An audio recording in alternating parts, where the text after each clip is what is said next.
Hudud gaz ta'minot aksiyadorlik jamiyati yetakchi mutaxassisi Azimjon Karimov tomonidan Hudud gaz Samarqand gaz ta'minoti filialida mehnatni muhofaza qilish, ekologiya va sanoat xavfsizligi bo'limi xodimlari uchun o'quv seminari tashkil etildi. Unda xodimlarning xavfli ishlab chiqarish obyektlarida xavfsizlik qoidalariga qat'iy rioya etishi, gaz taqsimlash qurilmalari va gaz to'ldirish shoxobchalarida yuzaga kelishi mumkin bo'lgan chaqnashlar va yong'inlarni oldini olish, bu borada doimiy ravishda tuman va shahar gaz ta'minoti bo'limlarida o'quv taktik mashg'ulotlar o'tkazish, xodimlarni yanada ogohlikka chorlash hamda aholi bilan is gazidan zaharlanish holatlarini oldini olish tadbirlarini o'tkazib borish zarurligi ta'kidlandi.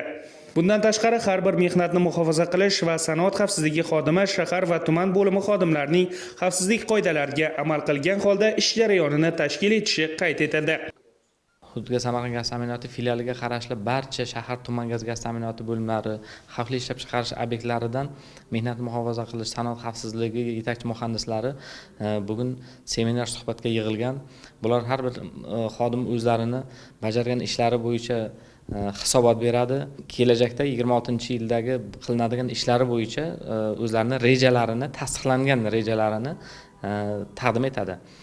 Bu taqdimot, bu muhokama, bu suhbatlar natijasida mana bu 26-yilda tizimda bo'lishi mumkin bo'lgan baxtsiz hodisalarni oldini olish, har qanday baxtsiz hodisalar, ko'ngilsiz holatlarni oldini olish bo'yicha aniq vazifalar berilyapti. Hudud gaz aksiyadorlik jamiyatidan yetakchi mutaxassis Azimjon Karimov tomonidan o'tkazilayotgan bu yig'ilishda har bir xodim o'zini vazifasini aniq, sodda tushuntirilgan holda ular tushunyapti va kelajakda 26-yilda bajariladigan ishlarini, vazifalarini qay darajada mas'uliyatli ekanligi to'g'risida bular tushunchalarga ega bo'lyapti bugungi kunda.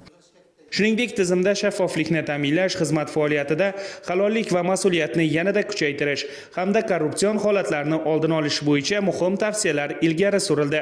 Seminar davomida so'zga chiqqanlar aholining is gazidan zaharlanish holatlarini oldini olish bo'yicha olib borilayotgan ishlar haqida to'xtalib o'tdi. Jumladan, fuqarolar o'rtasida tushuntirish va targ'ibot tadbirlarini tizimli yo'lga qo'yish, texnika xavfsizligi qoidalariga qat'iy rioya etish hamda gazdan foydalanishda hushyorlikni oshirish zarurligi alohida ta'kidlandi.